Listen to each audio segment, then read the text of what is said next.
Pasukan marinir beraksi, bendera merah putih berhasil dikibarkan di sarang KKB Papua. Pasukan marinir TNI Angkatan Laut ikut menumpas keberadaan kelompok separatis di Papua. Menyerbu tiba-tiba, aksi pasukan marinir Bak Guntur menggelegar di siang bolong. KKB Papua dibuat tak berkutik di sarangnya sendiri.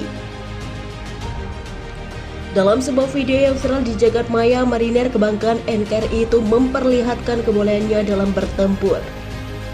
Berbekal perintah Presiden Jokowi dalam memerangi teroris di tanah Papua, Sang Raja Wali itu bergerak demikian cepat ke sarang KKB Sorong Timur, Papua Barat. Dalam konsentrasi penyerangan itu, para marinir bergerak super cepat dari laut dan sungai. Mereka kemudian meringsek maju hingga akhirnya tiba di sekitar sarang KKB.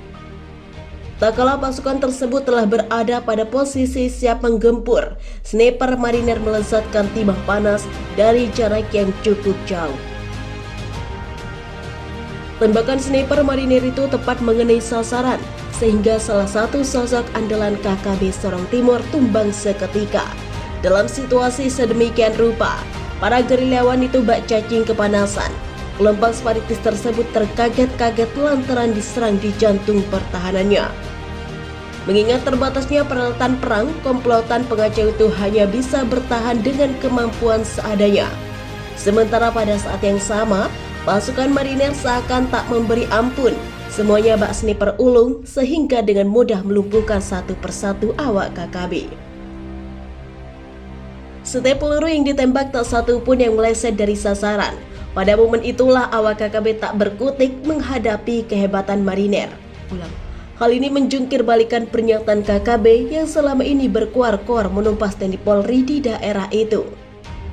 Komplotan penjahat yang beranggotakan cukup banyak orang itu tumbang pada markas pertahanan yang selama ia bangga-banggakan. Dan terungkap fakta bahwa aksi heroik pasukan marinir itu sejatinya didasarkan pada perintah Presiden Jokowi untuk menumpas KKB di tanah Papua. Perintah Presiden sebagai Panglima tertinggi itu dilaksanakan secara konkret oleh Panglima TNI Jenderal Andika Perkasa. Pelaksanaan perintah itu selanjutnya dilakukan secara berjenjang, mulai dari Pangkogap Wilhan atau Panglima Komando Gabungan Wilayah Pertahanan 3. Berikutnya dilaksanakan pula oleh Panglima Komando Operasi atau Pangkops TNI Wilayah Papua Barat dengan membuat rencana operasi hingga perintah operasi. Bersama Komandan Pasmar 3, Brigjen TNI Marsulistianto dan dari Batalion Infanteri 11 Marinir di bawah Letkol Markiki Catur Pramono akhirnya dilaksanakan operasi penumpasan KKB tersebut. Dalam bingkai perintah itulah marinir yang bertugas di Papua Barat mampu meruntuhkan kekuatan KKB di Sorong Timur. Kekuatan yang selama ini diagung-agungkan oleh Tentara Pembebasan Nasional Papua Barat sebagai yang terhebat di Sorong Timur ternyata hanya seujung kuku. KKB Sorong Timur yang selama ini dicap sebagai jagoan Papua Merdeka ternyata mudah ditaklukkan dalam tempo yang sesingkat-singkatnya. Sejak saat itulah bendera merah putih berkibar lagi di sarang KKB. Fakta tersebut kini viral di media sosial. Bahkan tak sedikit netizen yang memanjatkan doa agar para marinir dan TNI Polri umumnya di Papua diberi kekuatan dan perlindungan. Untuk diketahui, berkibarnya bendera merah putih di sarang KKB terus terjadi dalam beberapa waktu terakhir. Baru-baru ini prajurit TNI juga menorehkan keberhasilan yang patut diacungi jempol. Prajurit TNI Polri di Kabupaten Puncak Jaya yaitu berhasil menduduki markas KKB yang selama ini dihuni oleh Lesmin Walker, anak buah Panglima Lekagak Telenggen. Keberhasilan prajurit TNI Polri itu setelah menembak mati Komando Operasi KKB Kodam 8 Intan Jaya Lesmin Walker. Lesmin Walker juga diserang di markas pertahanannya di Wolomi. Ia diserang setelah sebelumnya melakukan tindak pidana menembak mati anggota Brimob Prada 1 Kemang Wiranata. Bahkan dalam penyerangan tersebut tak hanya markas Wolomi yang dikuasai TNI Polri, tapi juga markas KKB yang ada di Tagaloa. Dua markas KKB tersebut kini dikuasai TNI Polri, sehingga Panglima Lekagak Telenggen tersingkir dari tempat tersebut. Sampai saat ini belum diketahui persis di mana Panglima Lekagak Telenggen bersembunyi. Tak diketahui pula kenapa sampai saat ini Lekagak Telenggen tak lagi memperlihatkan batang hidungnya. Tapi sejak pendudukan markas KKB oleh TNI Polri, kekuatan Lekakak Telenggen seakan hilang seketika. Apalagi sejak pendudukan itu, aparat keamanan mengamankan sejumlah barang bukti berupa senjata tajam juga helm anti peluru. Selain itu, turut diamankan pula dokumen rahasia milik KKB. Dokumen berharga itu kini telah berada di tangan aparat penegak hukum.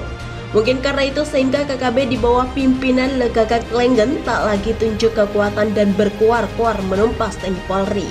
Mungkin karena itu pula sehingga saat itu tak terdengar lagi celotehan KKB yang menyatakan siap perang melawan TNI Polri di lapangan terbuka.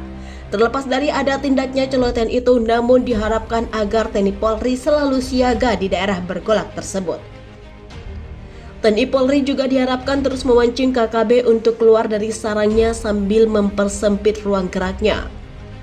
Andai kata ini terus dilakukan, maka harapan Presiden Jokowi akan Papua yang damai, Papua yang aman akan segera terwujud adanya. Sementara belum lama ini, juru bicara OPM Sebi Sambom juga mengumumkan duka nasional bagi bangsa Papua. Sebi Sambom mengumumkan bahwa salah satu pimpinan TPNPB, yakni Cornelis Aiking Han, telah meninggal dunia secara tidak wajar. Kematian sosok berjasa bagi Papua Merdeka itu disebut sebagai hal yang tidak wajar, sebab Cornelis Aiking Han menghembuskan nafas terakhir setelah mengkonsumsi sebotol air kemasan mineral.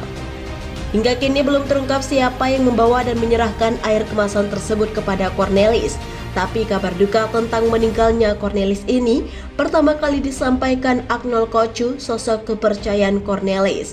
Cornelis memberi kabar tersebut kepada Sebi Sambom, kemudian dilanjutkan dengan mengumumkan hari kematian itu sebagai duka nasional bagi TPNPB.